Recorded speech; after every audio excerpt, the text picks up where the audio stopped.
It's the Chase and Shep Show. WTF Wednesday live, baby. Wednesday live. Wednesday, and we're live as we usually are, doing whatever the fuck we want.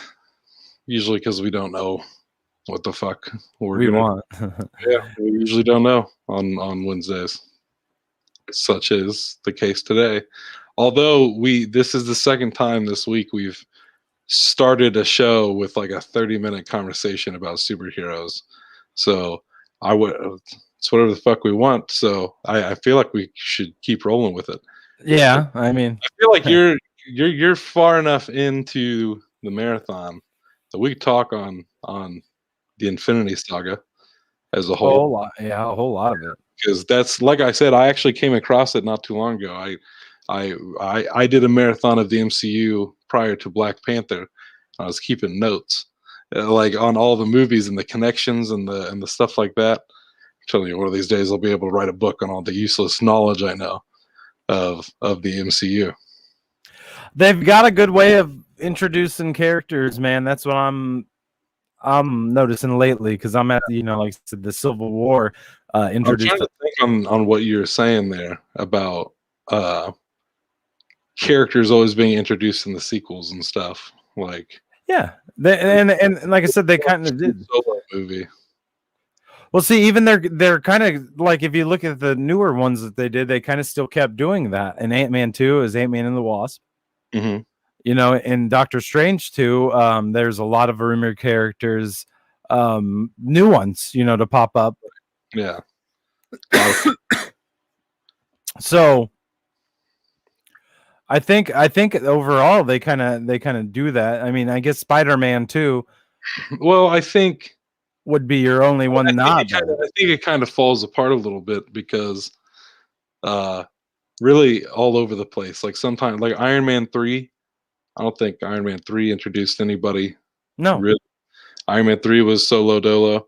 But to your argument, no, War Machine is in Iron Man 2, right? Well, War Machine is technically all up in Iron Man 1 too. Well, no, yeah, but he does he didn't have his powers like that. And if you think about it, but that makes sense. It's a part of the Iron Man story. But Ant-Man did the same thing. The Wasp is all in Ant-Man 1, but she doesn't get her suit until the very, very end. But and that, to me, that's not the same as when characters cross-pollinate, I guess.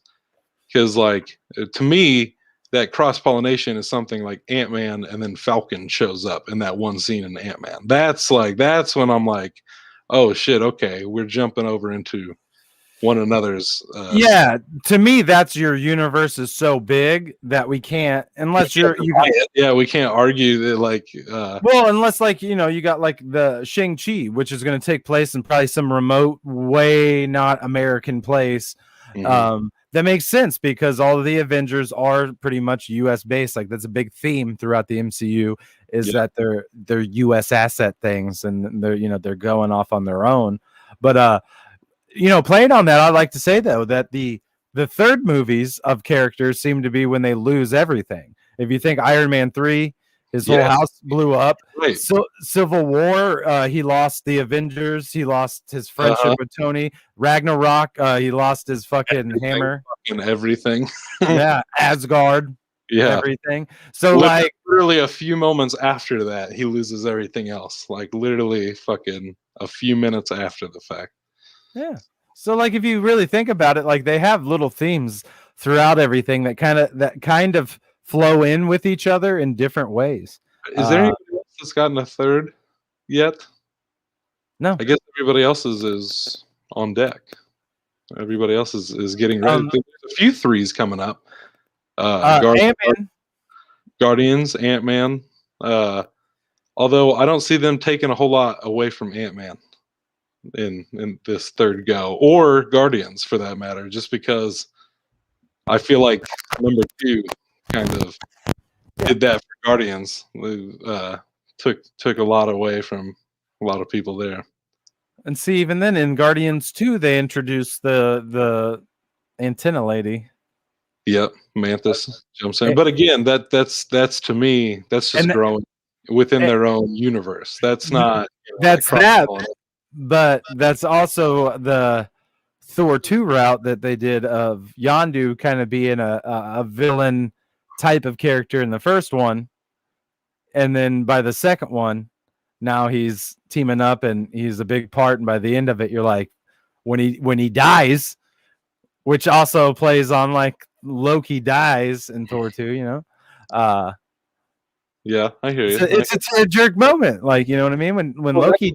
what's really cool about just Marvel in general, but especially how they handle it in the MCU is how complex a lot of these characters are. And especially with like, because the thing is like Marvel, there's heroes and villains, but there's also those people in between. You've got your Punishers and your Deadpools and you've got your little anti-heroes. So there's that whole in between area of people who, sometime right now, Agnes on WandaVision, if she truly is Agatha Harkness, that's a anti-hero from the comics. Like sometimes she's an ally, sometimes she's not. It just depends on the situation. We've seen that with Scarlet Witch. Excuse me. I mean, hers has been kind of circumstantial, but I mean, she started out as an antagonist against our heroes. So Yeah, they got radicalized. that's why I think Loki has one of the coolest little arcs as well. Just to watch him go all the way from Thor, to trying to take over the world and Avengers, to pretty much immediately getting that redemption shot in the next time we see him in Dark World.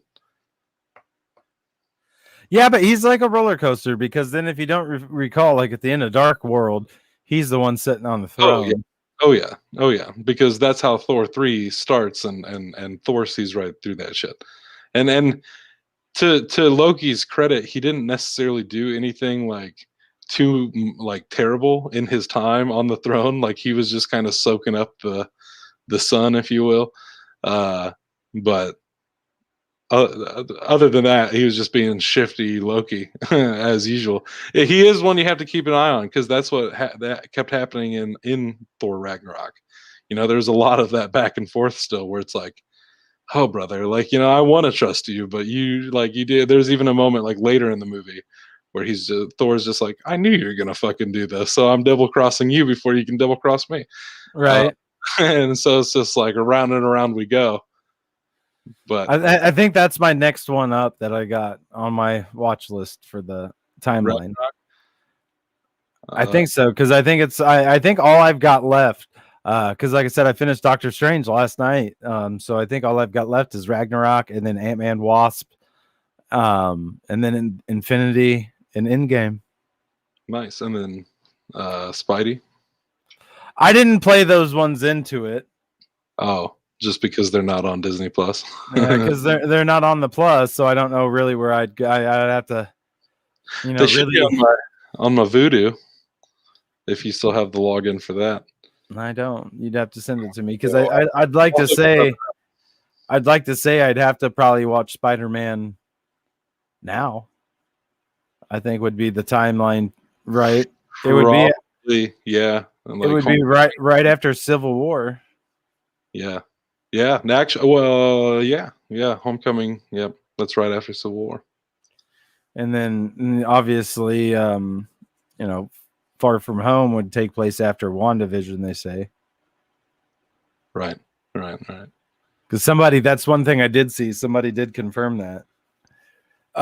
In one of the YouTube things I was watching, they said that. And all the people in the comments were saying that too. They were like, yeah, the entirety of this show should take place months before Spider-Man Far From Home takes place. Since that ends, that makes things interesting. That movie takes place 8 months after Endgame, where this show starts 3 weeks after Endgame, and it's only been 9 days in the show's timeline. You know what I'm saying? That it starts 3 days after Endgame? 3 weeks, I meant. 3 weeks after. Yeah. Right. Gotcha. Because when she comes back from the blip, and she goes back and they send her down to Westview, he's like, I can't believe you only took 3 weeks off and you're back at it. And she's like, yo, I can't sit at home. Right. So that confirms that it's like almost a month in after Endgame, where Spider-Man takes place, 7 months after this show is Well, going on. that's interesting because it makes you wonder how. Well, because in the YouTube video I was saying there go, it made sense then why what's his name? Mysterio said he was from a different Earth, and Shield totally was like, Nick Fury and them was like, yeah, that sounds Yeah, shit, that sounds about right. Because they were like, if you think about it, yeah, if this show's happened and the multiverses broke open and Shield knows that, then they would be like, yeah, he probably is from a different Earth. So that it shows how they can clean up Spider-Man and continue making movies with him. right. And sometimes it's one of those things where I think Marvel has played dumb for years and years. I think some things do just so happen to play out, but like shit, like specifically with Black Panther is when I noticed it because they try to be like, yeah, we don't plan that far out ahead. That's what they always say. They're like, we don't plan that far out ahead, like because people are like, you must have your like next 5 movies planned out. They're like, no, no, of course not. It's like, fuck you, no, of course not, because like back in Age of Ultron, you're dropping little hints to Black Panther. Like you're setting up the villain, you're setting up vibranium, you're setting up all this shit that's going to pay off later in Civil War and Black Panther. And I feel the same way with like Thor: The Dark World and shit like that. Like a lot of stuff that came back later in Endgame. Things that we thought were pretty inconsequential at the time, like, okay, Thor: The Dark World, whatever, it is what it is. Well, we jump back into Endgame, and now we're back at Thor: The Dark World, and we're like, oh fuck, okay. So it played a part of the bigger tapestry. There was a reason for it, and I feel like with that last Spidey, it's another one of those like they know what they're doing, like exactly like what you just said when he was like, oh yeah, I come from the multiverse. Like they're probably like, shit, maybe he might be, he might be. What do you know, kid? What do you know, Peter? Well, I'm pretty sure at that time we even knew that they were heading towards the multiverse, and they originally said Spider-Man was going to be the kickoff of Phase 4, and then they came back and recanted, saying Spider-Man was the end of Phase 3. I don't know. See, I had never heard that it was the start of Phase 4. I had always heard that it was the end of Phase 3. No, see, I originally when I first heard about Spider-Man Far From Home, they had talked about that it was because everybody said that obviously the end game was the complete end. Like that's the end of the phase right there with that. I always saw it as like the epilogue to the story. Like if you No, look I feel that. as like Infinity Saga is like one whole book, and it's 23 chapters with the 23rd being that epilogue that is Spider-Man Far From Home. So WandaVision to me is that first chapter in this new book, whatever they're doing now. We had the Infinity Saga, so like what are they doing now? I feel like it's probably something with Secret Wars or something like that. But I don't know. Who knows? Shit's gonna get even bigger. I do know that. I think it is too. I mean, I think they're gonna, and I think there'll still be stuff within these movies that they've talked about happened that we'll see pop up in this next set. Oh yeah, that we haven't got yet. yeah. One I am like so hyped for. I've been hyped for it for over a year now at this point. But when I went to the movies yesterday and they played the trailer, I'm just like, come on, baby, give me this Black Widow, give me this Black Widow. I am so ready to see what happens in Black Widow. I'm like, my curiosity is through the roof, because especially with it where it takes place in the timeline, especially with everything that's gone down in Phase 4 already in WandaVision, I'm so fucking curious, like what is going to happen in Black Widow, because I know in the timeline it takes place between Civil War and Infinity War, and so I'm very curious. I'm very, very curious. I'm ready for it. That is interesting. I thought it was earlier than that, but that's interesting. Yeah. So Yeah. Civil War and Infinity War. Yeah, it makes sense. Mhm. because you don't see her between those two. Yeah, she's a little tied up, it seems. Well, and she's different in Infinity War, so seems like this will be a pretty big one. Yeah, and especially, I'm excited to see uh, who Taskmaster is. I'm excited to see who's pulling all the strings and stuff. There's a lot. There's a lot there. There's a lot. I do know that what's kind of interesting now because the order of things has been flipped around. I heard that the other Black Widow, her sister, in the movie, she's going to be in Falcon and Winter Soldier. So it seems like we're going to be seeing her before Black Widow. So now it's like, you know, I don't know if that'll really give anything away. Clearly, Disney doesn't think so. If they're Yeah, that's what I said. I would think that they probably are like, it's not a big enough role to, yeah, it might be one of those roles that she just shows up and they're like, well, who the hell are you? But they never mhm, really figure it out in the show. or honestly, it's one of those things that maybe once we She's get to watching the show and we see her in the show a little bit, it might be one of those things that as an audience member, I might see that little taste and be like, oh shit, now I'm even more hyped. Yeah, no, that's what I'm saying. Yeah, like, Now I you got to know, know her a little bit. Now I want to see more. well, this is obviously a spy sort of show, so I could see her just being some sort of spy that they go after that gets away, and they're like, "Damn, I don't know who the fuck that was," and you're like, "Fuck, that was a Black Widow," and I think in the Black Widow movie we're gonna find out, I um I kind of said this on an earlier episode about it definitely feels like, and I guess they sort of did this in the Infinity Saga where they had like the threat here on Earth and then the big cosmic threat as well. And I feel like that's what they're doing right now with like WandaVision and Spider-Man and Doctor Strange and all that stuff. Like, that's starting to set up this bigger uh, problem, I guess, where stuff like Black Widow and Falcon and Winter Soldier and Hawkeye and all the more ground level stuff, I feel like it's setting something else up.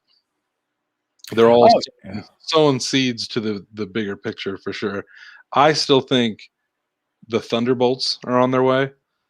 I'm definitely getting those vibes, especially with Thunderbolt Ross in Black Widow. And last time we saw him, I'm pretty sure is at the end of Civil War, where he's yep, got everybody locked up.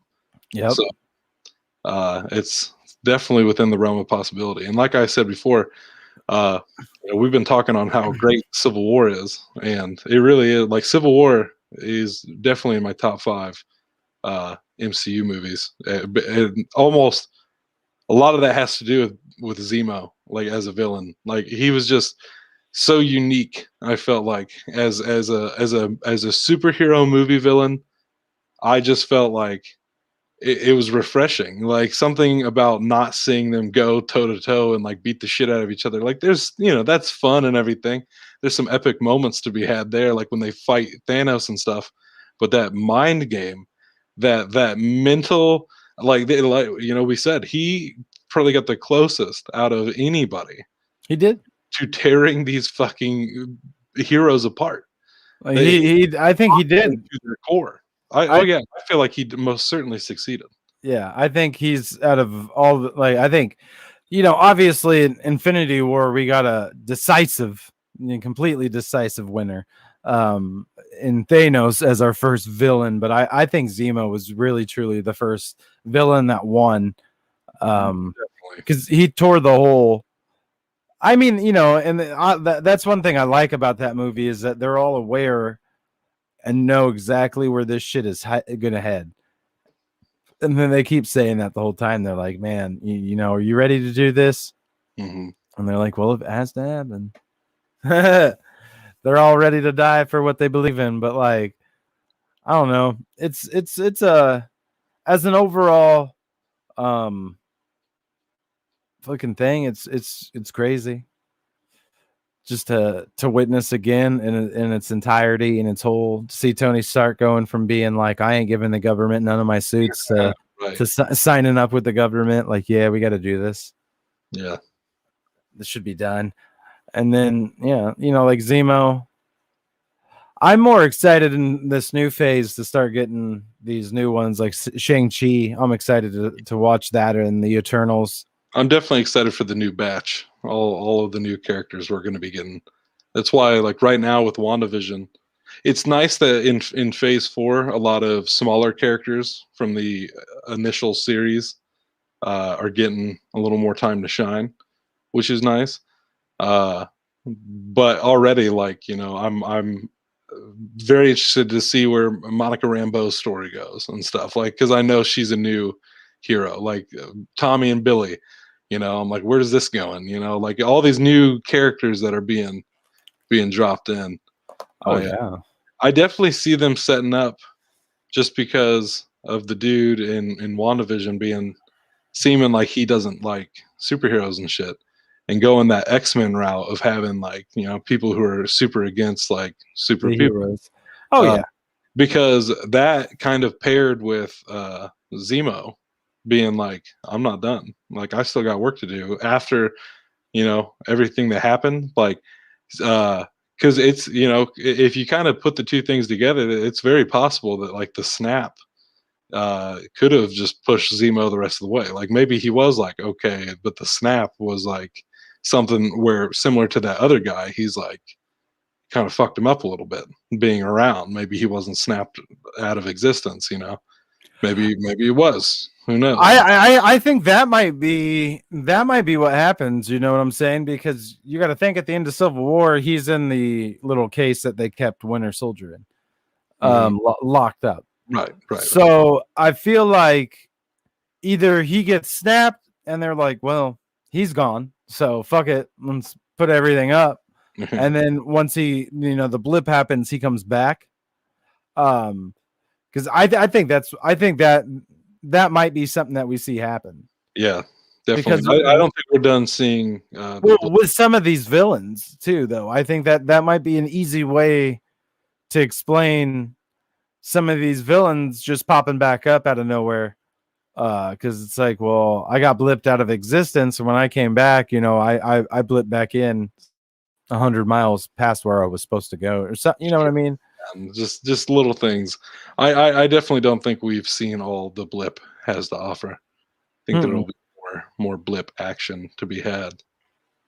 Yeah, and I think more consequences, more fuckery to be had with it. I'm excited for these new directions that they're taking it. Already, we've already seen it with WandaVision. I mean, we were talking about it, how basically phase 1 was their experimental phase, and it paid off with the Avengers, which was like the first time anybody had ever done anything like that on the screen, and it paid off. Iron Man 3 was solid, but it wasn't everybody's favorite. Thor 2 was, as we know now, a bigger piece of the puzzle, but again, kind of an underwhelming. But Winter Soldier came and they hit their fucking stride. And we talked a little bit about how like they started messing with genres. They weren't just making superhero movies anymore. They were like, okay, here's Winter Soldier. It's like a 70s political thriller. And here's Thor Ragnarok. It's a buddy comedy in space. And Right.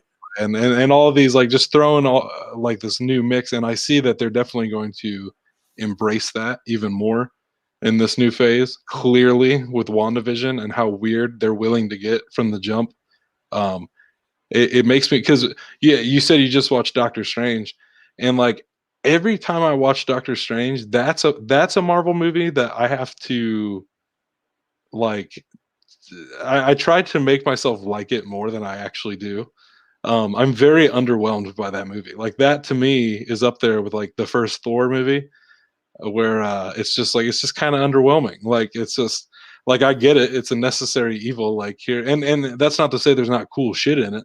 It's not, Right. it's a bad movie. It's just very underwhelming.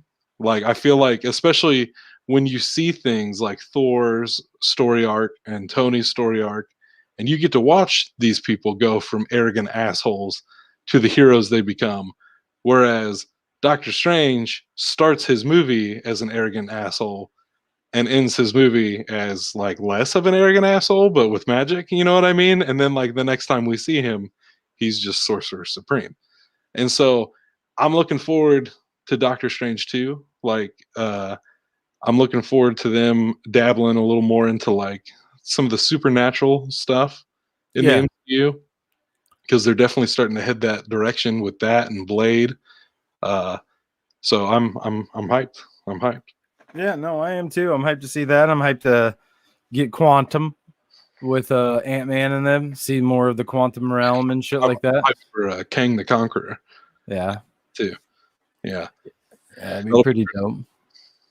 Yeah, and then you got to remember all the stuff happening in the Sony verse too, adjacent to the fucking everything going on, and we still Morbius officially got pushed out of 2021.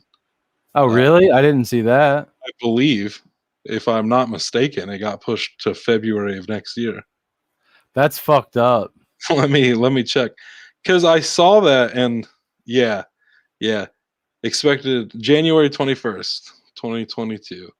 And I saw that and I'm like, is Morbius really that good that we have to wait that long?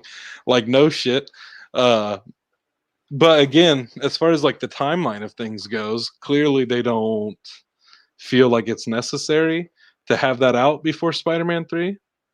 So I don't know. I don't know there.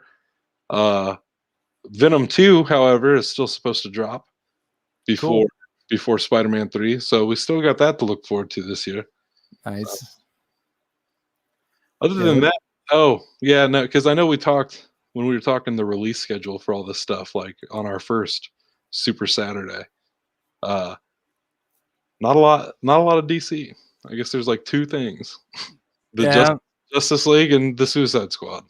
And the Suicide Squad. Well, I mean, that's beside the TV shit. You might get some a new episode of Titans your season this year, I would assume. Right. But no, yeah. I mean, the Snyder cut looks lit as fuck, dude. Yeah, I am pretty hyped for it. And we already got Wonder Woman. We got that at the end of last year. So I mean, that wasn't. That's right. That's right. I'll count that. I'll count that for this year. Yeah, that wasn't terrible. That was all right. Depending on who you are, depending on who you ask. It Yeah. wasn't. I don't think it was terrible. I thought it was an enjoyable watch. Yeah, is I. So and the Suicide Squad I think is going to be that shit. So Oh, I wouldn't be surprised if the Suicide Squad is like DC's next big hit. No doubt. But they knew what they were doing when they hired James Gunn. Like they knew what they were doing. Yeah, no, I think that one's gonna. I think that'll be a good one. I think that'll put us back on the map as far as DC goes. Yeah. That it's on track. Like I said, I don't know, man. Like with as far as they go, somebody showed. I did read today that they said that there was set photos that confirmed that the Flash is in filming right now. Nice. So time. I feel like they've been making a Flash movie for fucking 20 years. So that should still be scheduled to come out next year, I think. That's dope. So, but that if they're filming that now, that should mean at least by the end of the year, you got to think that we'll definitely get a trailer. Yeah, possibly. I don't know if they ever finished filming on the Batman yet or no. I don't know. I know that's a movie that's kind of spooking me now. Yeah, I am a little concerned because I feel like they've been doing that one for quite a bit. Well, that's mostly because of COVID stuff. They've been shut down because of COVID quite a few times. So that definitely throws a wrench in things when you just can't get your shit filmed. Yeah. But honestly, I don't know because I still haven't looked into this whole drama with Robert Pattinson, if it's even real drama, like where people were saying that apparently he wasn't having it on the set of the Batman, and that I don't know. See, I don't even want to speak on it because I didn't read anything about it. It's just all these rumors that are basically being like, is Robert Pattinson out as the Batman? So it's like I don't know. I haven't watched any of the videos. I haven't looked into it. Hopefully not. I'm very excited to see this Batman.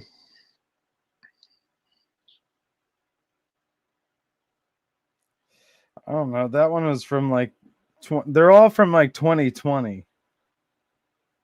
What, the Robert Pattinson story? Yeah.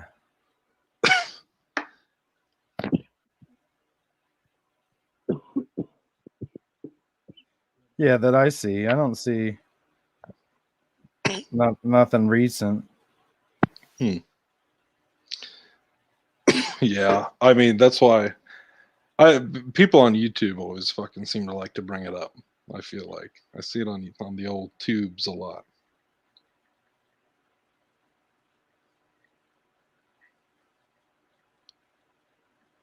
Um,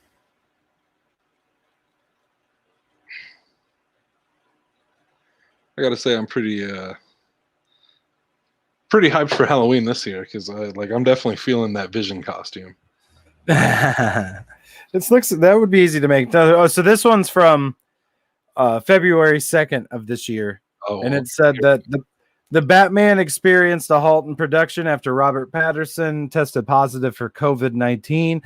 Filming resumed soon after, but after multiple delays, Reeves and company are finally getting very close to completing production for one of the most highly anticipated films of 2022.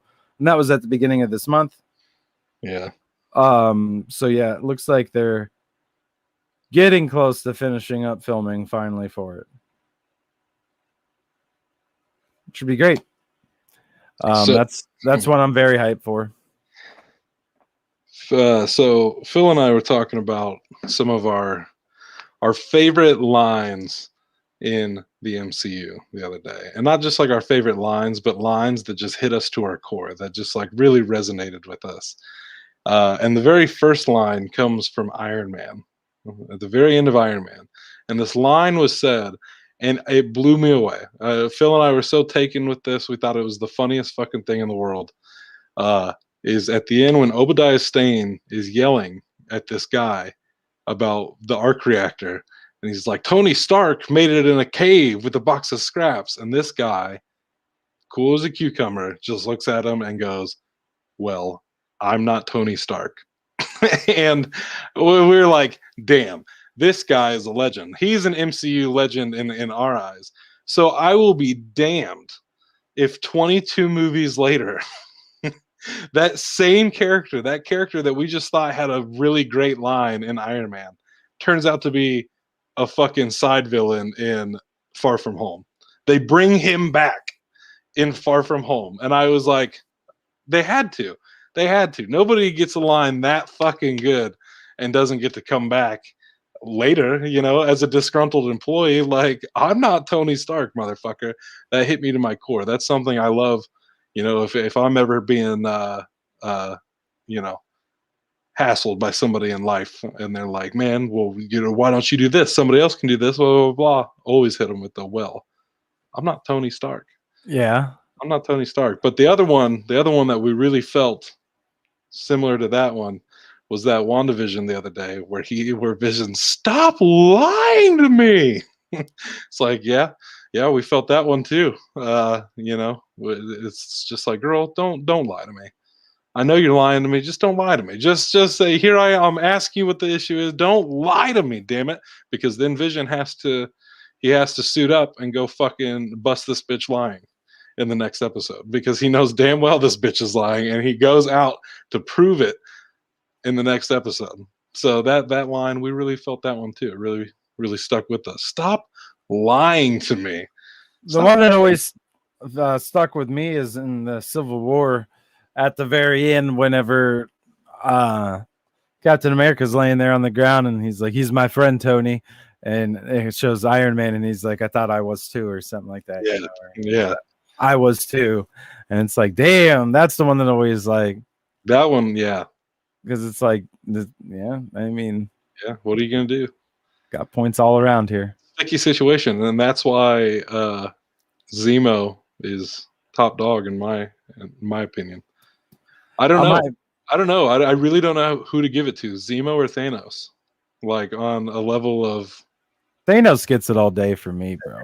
It seems like Thanos is the obvious choice, but like I really gotta wonder because I still don't think he really nobody did too puts much Zemo, wrong. nobody puts Zemo in the corner, obviously, because he's coming back. So Yeah. the fact that because people aren't giving him credit, like sure he may have got at the end of Civil War, but he succeeded.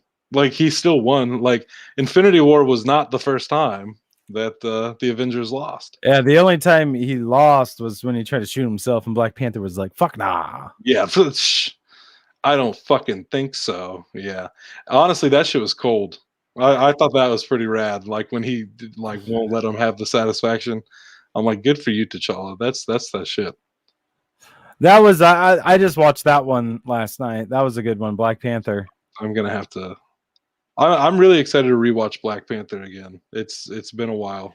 It was good. Some lines stick out different now and sucks. And like when they all are teary eyed and they're like the king has died and Damn. stuff like that, and you're like, damn. Yeah, maybe I'm not ready. Maybe I'm not ready as ready. But I do like how on there, out of all of them, when that movie starts and it shows, the scene from 1992 where his dad's talking to his uncle, and then it goes into the movie. They went back and edited in that, like his tribute, Marvel Studio thing for it. Yeah, I thought that was dope. I heard they posted that on Disney Plus. That's pretty awesome. Yeah, and they went in, like I said, they went in there and redid it into the actual movie. So that's pretty dope. That's dope of them. Definitely a great one. I love that one. Like I said, that's also probably in my top 5 of movies, just because I thought they did him real good justice, and I thought Killmonger was interesting as fuck. Yeah. He was a very good villain, for sure. Somebody that I was sad that dies at the end of the movie, but I thought his death was it made sense to me. You know what I mean? Because it was like, oh, of course, Black Panther's like, yo, maybe we can save your life, like. Oh right, yeah. And he's like, nah, like, yeah. Just so you can throw me in one of those cells. Yeah, nah. I like that. Like I thought that was on point with his character. Yeah, and they brought back Martin Freeman's character in Civil War. I forgot that he's in both of those movies. Yeah, Everett Ross. Yeah, Everett Ross. The unsung heroes of the MCU, all the little guys. Which, like I've said it before with WandaVision, I love that the little guys are getting their time to shine. Phil Coulson went on a whole goddamn journey after his death.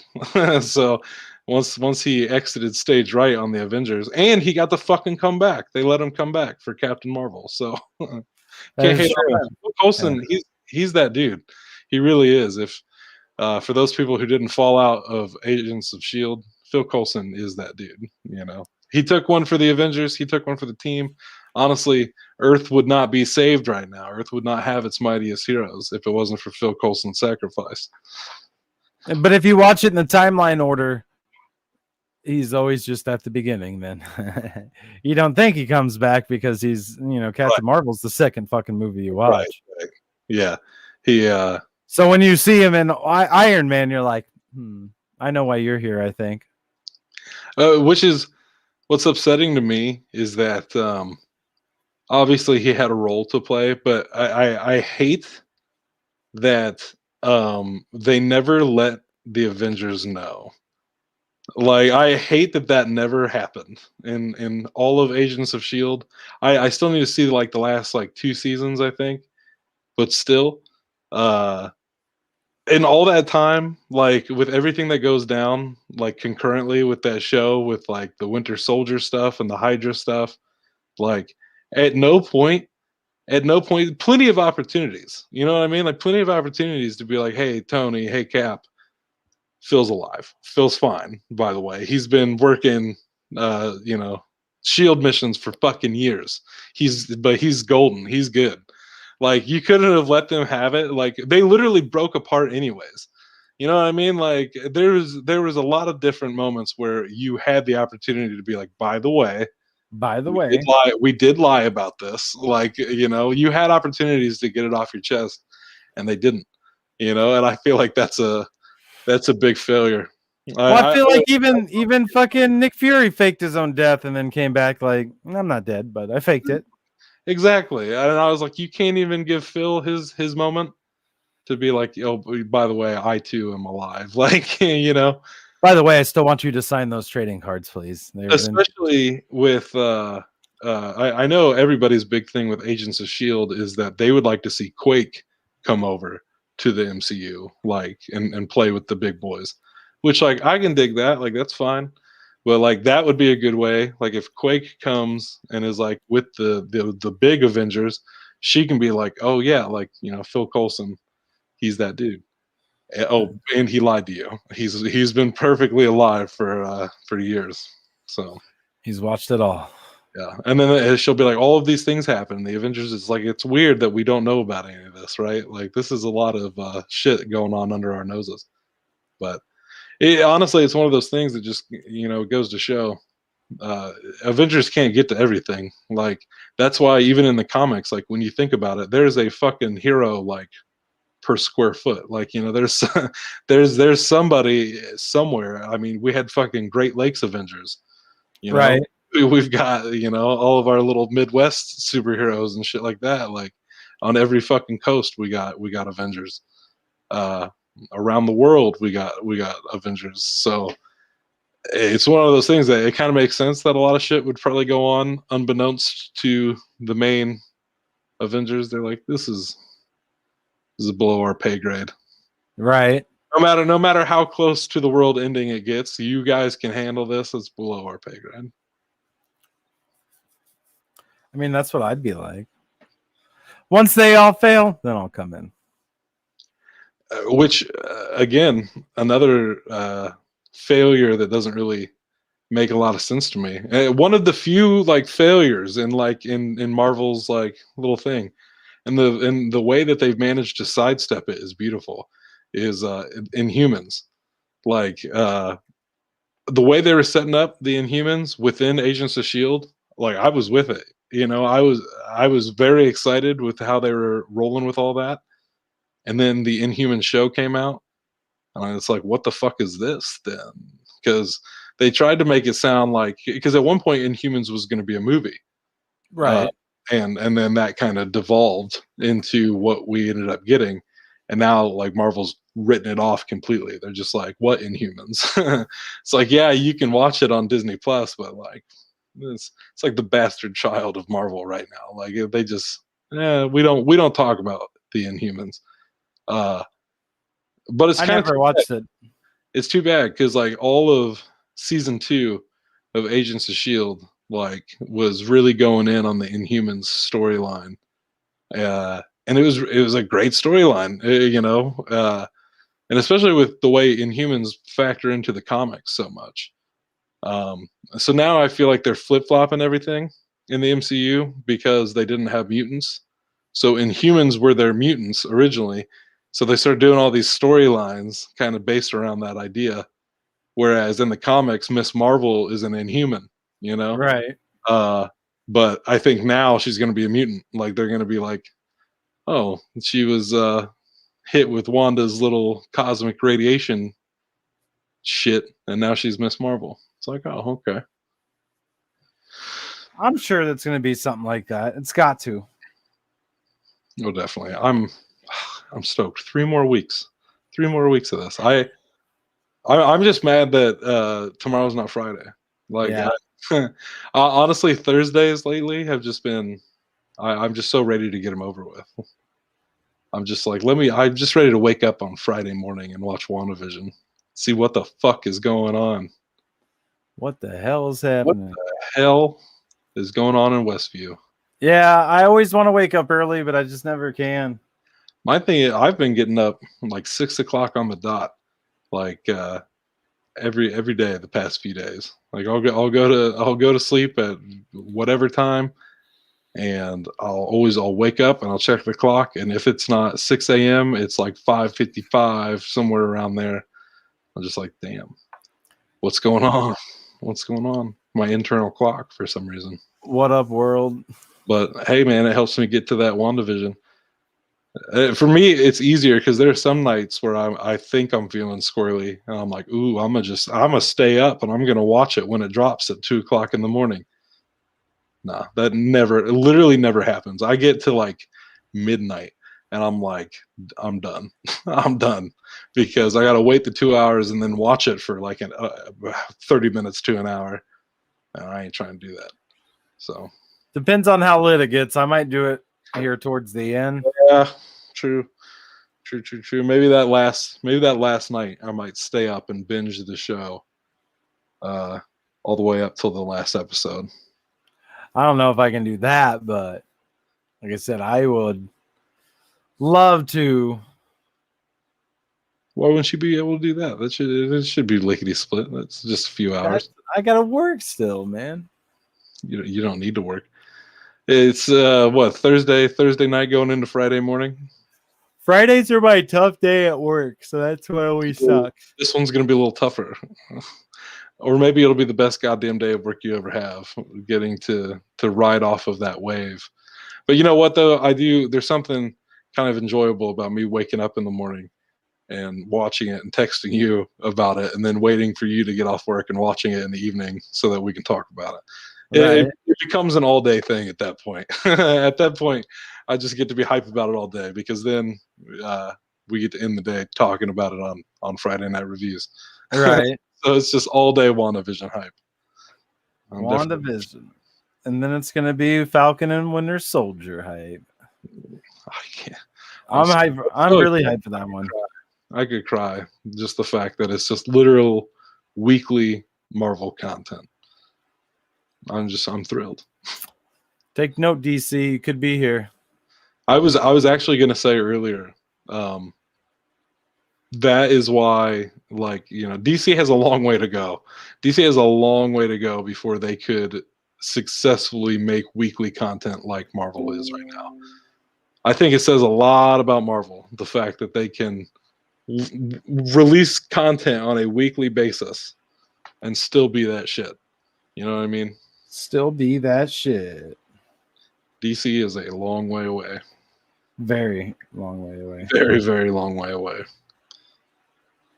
Maybe someday. Maybe someday. Well, what do you think, Jimmy? Jimmy Snakes? I'm just chilling, bro. Was seeing what that notification was just about on my computer. Anything good? No. Well, it's been another great Wednesday night. Just the two of us. Just the two. Just the two of us. Building castles in the sky. Two of us. Well, so you already know what we're going to be on the rest of the week. Yeah, Friday night reviews. Yep. We're going to be hitting you with that WandaVision. Who knows? We might hit you up with a little something else. Maybe. And then we'll see how the week goes. Super Saturday, we'll see how WandaVision goes. And then we'll tell you what we're talking Super Saturday. I wouldn't be surprised if it's more of the same bullshit. More of the same bullshit, you know. We'll switch it up one of these days on you, and you'll be like, damn. Oh, damn. I miss the same bullshit they did all the time. But until then, it's been the Chase and Shep Show. WTF Wednesday live, baby. Smooches. Peace. Peace out, homies.